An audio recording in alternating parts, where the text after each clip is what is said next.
ಬ್ರಹ್ಮಲೀನ ಸದ್ಗುರು ವೀರಭದ್ರ ಮಹಾಸ್ವಾಮೀಜರ ಚರಣಾರವಿಂದಗಳಿಗೆ ದೀರ್ಘದಂಡ ನಮಸ್ಕಾರ ಸಮರ್ಪಿಸಿ,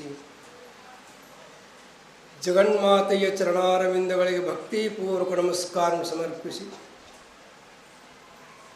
ಸರ್ವ ಕಾರ್ಯಕ್ರಮದ ದಿವ್ಯ ಸಾನ್ನಿಧ್ಯ ಸ್ಥಾನವನ್ನು ಇಟ್ಟುಕೊಂಡಂಥ ವರಪುಣ್ಯಮಯ ಶರೀರದ ನಿರಾಭಾರಿ ಸದ್ಗುರು ಶಿವವತಾರಿ ಅಪ್ಪಾಜಿಯವರ ಚರಣಾರವಿಂದಗಳಿಗೆ ದೀರ್ಘದಂಡ ನಮಸ್ಕಾರ ಸಮರ್ಪಿಸಿ, ಬ್ರಹ್ಮವೇದಗಳು ಉಪಸ್ಥಿತರಾದ ನಿತ್ಯಾನಂದ ಮಹಾಸ್ವಾಮೀಜಿಯವರ ಮಲ್ಲೇಶ್ವರ ಶರಣರ ಶ್ರೀಚರಣಗಳಿಗೆ ಅನೇಕ ವಂದನೆಗಳನ್ನು ಸಮರ್ಪಿಸಿ, ನಿಮ್ಮೆಲ್ಲರ ಸದು ಹೃದಯದಲ್ಲಿ ಸರ್ವಸಾಕ್ಷಕನಾಗಿ ಬೆಳಗುವಂಥ ಶಂಭುಲಿಂಗನಿಗೂ ಅನಂತ ಕೋಟಿ ಪ್ರಣಾಮ ಸಮರ್ಪಿಸಿ, ಕಾರ್ಯಕ್ರಮದಲ್ಲಿ ಭಾಗಿಗಳಾಗುವ ಶಿವಸ್ವರೂಪಿಗಳೇ, ಚಿಂತನೆಗಾಗಿಟ್ಟುಕೊಂಡ ವಿಷಯವು ನೀತಿ ಕ್ರಿಯಾಚರ್ಯ ಸ್ಥಳದ ಮೊದಲನೆಯ ಪದ್ಯದ ಒಂದು ವಾಕ್ಯವನ್ನೇ ಆಧಾರವಾಗಿಟ್ಟುಕೊಂಡು ಕಾರ್ಯಕ್ರಮವು ಆರಂಭವಿರುತ್ತದೆ. ನರಜನ್ಮದಿಂದ ಇಹದೊಳು ಮಿಗಿಲುಂಟೆ. ಮನುಷ್ಯ ಜನ್ಮಕ್ಕಿಂತಲೂ ಶ್ರೇಷ್ಠವಾದ ಮತ್ತೊಂದು ಜನ್ಮ ಯಾವುದೂ ಇಲ್ಲ ಅಂತ ಇಲ್ಲಿ ನಿಜಗೊಂಡ್ರೆ ಈ ವಾಕ್ಯದಲ್ಲಿ ಒಂದು ಮಾತು ಸುಂದರವಾಗಿ ಹೇಳ್ತಾರೆ. ಇಹದೊಳು ಈ ಲೋಕದಲ್ಲಿ, ಮೃತ್ಯಲೋಕದಲ್ಲಿ ಜನ್ಮಗಳು ಬಹಳದಾವು ಇಲ್ಲ ಅನ್ನಂಗಿಲ್ಲ. ಅವು ಯಾಕೆ ಶ್ರೇಷ್ಠ ಅಲ್ಲ? ನರಜನ್ಮವೇ ಯಾಕೆ ಶ್ರೇಷ್ಠ? ಮತ್ತು ಇವು ಇನ್ನೂ ಅನೇಕ ಜನ್ಮಗಳದಾವಲ್ರಿ, ಪಶು ಪಕ್ಷಿ ನಾಯಿ ದನ ಎಲ್ಲವೂ ಜನ್ಮನಾಯ್ತು. ಮತ್ತು ಅದಕ್ಕೆ ಯಾಕೆ ಅವನಲ್ಲಿಲ್ಲ ಅವರು ಅಂತ ಹೇಳಿದ್ರೆ, ಅವು ಭೋಕ್ತಾ ಜೀವಿಗಳು ಅಂತ. ಆದರೆ ಈ ಮಾನವ ಜನ್ಮವೇ ಯಾಕೆ ಶ್ರೇಷ್ಠ ಅಂದ್ರೆ, ಇವ ಕರ್ತಾನು ಅದಾನ, ಭೋಕ್ತಾನು ಅದಾನ. ಯಾವುದನ್ನು ಮಾಡಬೇಕು, ಯಾವುದನ್ನು ಬಿಡಬೇಕು, ಯಾವುದು ಧರ್ಮ, ಯಾವುದು ಅಧರ್ಮ, ಯಾವುದು ಪುಣ್ಯ, ಯಾವುದು ಪಾಪ, ಎಲ್ಲಿಗೆ ಹೋಗಬೇಕು, ಎಲ್ಲಿಗೆ ಹೋಗಬಾರದು ಅನ್ನುವ ಈ ವಿಚಾರ ಯಾರಿಗೈತಪ್ಪ ಅಂದ್ರೆ ಮನುಷ್ಯನಿಗೆ ಐತಿ. ಪಶುಪಕ್ಷಾದಿಗಳಿಗೆ ಈಗ ನಿಮ್ಮೂರಿಂದ ಬರಾಕತ್ತೀನಿ, ಬರ್ತ ಎಮ್ಮಿನ ಭೇಟಿಯಾಗ್ಯಾವು, ಎತ್ತು ಭೇಟಿಯಾಗ ಎಲ್ಲ ಭೇಟಿಯಾವು, ಎಲ್ಲಿ ಹೊಕ್ಕಿರಪ್ಪ ಅಂತ ಕೇಳ್ತಾವ ನಾವು. ಯಾರು ಕೇಳ್ತಾರೋ ಎಲ್ಲಿ ಹೊಂಟ್ರಿ ಅಂದ್ರೆ, ಇಲ್ಲಪ್ಪ ಅಲ್ಲಿ ಕುಂದಿ ಮಠಕ್ಕೆ ಕಾರ್ಯಕ್ರಮ ನೋಡತಿ, ಅಪ್ಪ ಅವ್ರ ದರ್ಶನಕ್ಕೆ, ಅಪ್ಪ ಅವ್ರು ಎರಡು ವಾಕ್ಯ ಕೇಳಕ್ಕೆ ಹೋಗಬೇಕು ಅಂತ ಯಾವ ಅಂತಾರ್ರಿ, ಮನುಷ್ಯ ಜನ್ಮದವನೇ ಅನ್ನಕ್ಕೆ ಬರ್ತೈತೆ ಹೊರತಾಗಿ ಅನ್ನ ಇತರ ಪ್ರಾಣಿಗಳಿಗೂ ಅನ್ನಲಿಕ್ಕೆವೋ ಬರುವುದೇ ಇಲ್ಲ. ಅದಕ್ಕೆ ಇಹದವಳು ಅಂತ. ಇದು ಮನುಷ್ಯ ಜನ್ಮವೇ ಬರಬೇಕಂದ್ರೂ ಎಷ್ಟೋ ಜನ್ಮದಲ್ಲಿ ಪುಣ್ಯ ಮಾಡಿದಾಗನ ಇದು ಮನುಷ್ಯ ಜನ್ಮ ಬಂದೈತೆ. ನಿಜಗುಂಡ್ರಿ ಕೇಳ್ತಾರ, ಹೌದು ಜನ್ಮ ಬಂದೈತೆ ಪರಮಾತ್ಮ. ಅನಿಮಿತ್ಯ ಅರಿಗಳೆನಿಪ ಕಾಮಾದಿಗಳಿಗೆ ತನುವನೇಕವನಿತ್ಯ ಭವಭುವಂಗಳಲ್ಲಿ ನಿನಗೊಂದು ದೇವನ್ನು ತೊಟ್ಟು ತಪವಾಂತು ಗಣಶಂಭು ಲಿಂಗವಾರಲ ಮನುಜ ಅನ್ನುವ ಪದ್ಯದಲ್ಲಿ ಹೇಳಿದ್ರೆ, ಹೇ ಪರಮಾತ್ಮ, ಅನಿಮಿತ್ತ ಎನಿಪ ಕಾಮಾದಿಗಳಿಗೆ ಕಾಮ ಕ್ರೋಧ ಲೋಭ ಮೋಹ ಮದಮತ ಅನೇಕ ಜನ್ಮವನ್ನು ತೊಟ್ಟು ಬಂದನಿಲ್ಲ ಅನ್ನೋದಲ್ಲ.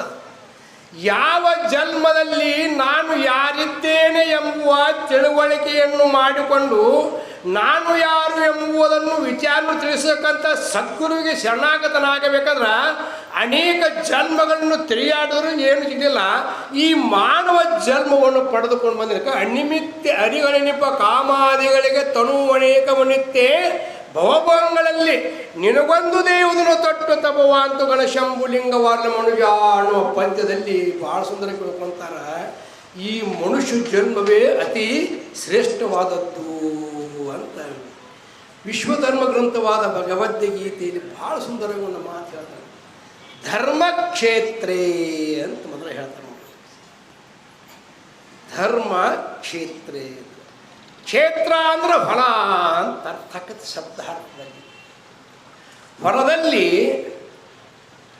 ಬೀಜವನ್ನು ಬಿತ್ತುತ್ತೇವೆ. ಬೀಜದ ಅಂಕುರ ಉತ್ಪತ್ತಿಗೂ ಉತ್ಪತ್ತಿಯಾದ ಅಂಕುರ ವರ್ಧನಕ್ಕೂ ಯಾವ್ದು ಕಾಣಾಗತ್ರಿ? ಕ್ಷೇತ್ರ ಹೊಲ ಅಂತ. ಹಂಗೆ ಈ ಮಾನವ ಜನ್ಮ ಮೊದಲಿಲ್ಲದ ಪುಣ್ಯವರ್ಧನಕ್ಕೂ ಧರ್ಮದ ವರ್ಧನಕ್ಕೂ ಧರ್ಮದ ಉತ್ಪತ್ತಿಗೂ ಈ ಮನುಷ್ಯ ಜನ್ಮವೇ ಶ್ರೇಷ್ಠವಾಗಿರುತ್ತದೆ ಅಂತ ಧರ್ಮಕ್ಷೇತ್ರೇ ಅಂತ ಒಂದು ಮಾತು ಬಹಳ ಸುಂದರಗೊಳಿಸುತ್ತಾನೆ ಭಗವದ್ಗೀತೆಯಲ್ಲಿ ಅಂತ. ಧರ್ಮ ಅಂದ್ರೆ ಪುಣ್ಯ ಅಂತ ಅರ್ಥ. ಮತ್ತು ಮನುಷ್ಯ ಜನ್ಮದಲ್ಲಿಯೇ ಪುಣ್ಯ ಕಾರ್ಯಗಳನ್ನು ಮಾಡಲಿಕ್ಕೆ ಬರ್ತದೆ.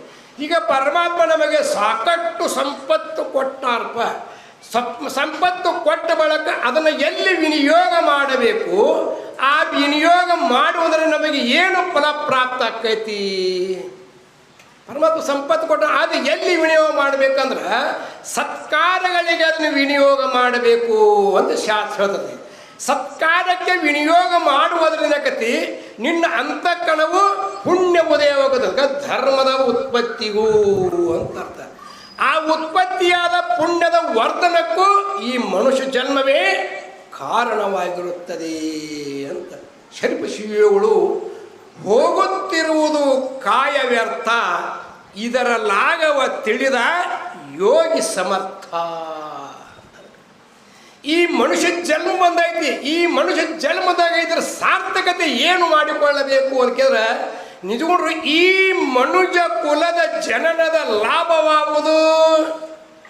ಈ ಮನುಷ್ಯ ಜನ್ಮವನ್ನು ಪಡ್ಕೊಂಡು ಬಂದ ಬಳಿಕ ಯಾವ ಲಾಭ ಮಾಡ್ಕೋಬೇಕು, ಯಾವ ಲಾಭವನ್ನು ಮಾಡಿಕೊಳ್ಳುವುದರಿಂದ ನಮ್ಮ ಜನ್ಮವು ಸಾರ್ಥಕತೆ ಆಗುತ್ತೆ ಅಂದ್ರೆ ಆನು ಆರೆಂದು ತಿಳಿಯುವುದು, ನಾನು ಯಾರಿದ್ದೇನೆ ಎಂಬುದನ್ನು ತಿಳಿಯುವುದಕ್ಕೆ ಈ ಮನುಷ್ಯ ಜನ್ಮವೇ ಶ್ರೇಷ್ಠವಾಗಿರುವುದು ಅಂತ.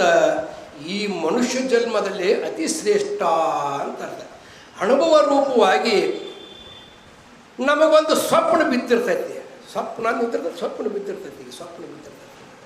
ಸ್ವಪ್ನ ಬಿದ್ದ ಸಮಯದಲ್ಲಿ ನನಗೆ ಇಂಥದ್ದೊಂದು ಸ್ವಪ್ನ ಬಿದ್ದೈತಿ ಅಂತ ಜಾಗೃತ ಕಾಲದಲ್ಲಿ ಬಂದು ಹೇಳಬೇಕಂದ್ರೆ ಯಾವ ಜನ್ಮದಾಗ ಹೇಳಕ್ಕೆ ಬರ್ತೈತಿ ನಮ್ಗೆ? ಮನುಷ್ಯ ಜನ್ಮದಲ್ಲಿ ಹೇಳಕ್ಕೆ ಬರ್ತೈತಿ, ಪಶು ಪಕ್ಷಾದಿಗಳಿಗೆ ಹೇಳಕ್ಕೆ ಬರೋದಿಲ್ಲ. ಅದಕ್ಕೆ ಹೇಳಕ್ಕೆ ಬರೋದಿಲ್ಲ. ಮನುಷ್ಯ ಜನ್ಮದವನಿಗೆ ಹೇಳಲಿಕ್ಕೆ ಬರುತ್ತದೆ ಅಂತ ಅರ್ಥ. ಅದಕ್ಕೆ ನಿಜಗುಂಡು ಇನ್ನೊಂದೆಡೆಯಲ್ಲಿ ಸ್ಥಾವರಕ್ಕೆ ಶುಕ್ತಿಯುಂಟು,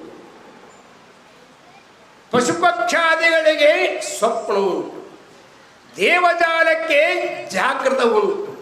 ಈ ಮಾನವನಿಗೆ 3 ಅವಸ್ಥೆಗಳುಂಟು ಅಂತ ಹೇಳ್ತಾರೆ. 3 ಅಂದರೆ ಅಲ್ಲಿ ಜಾಗೃತ, ಸ್ವಪ್ನ, ಸುಷುಪ್ತಿ ಅಂತ.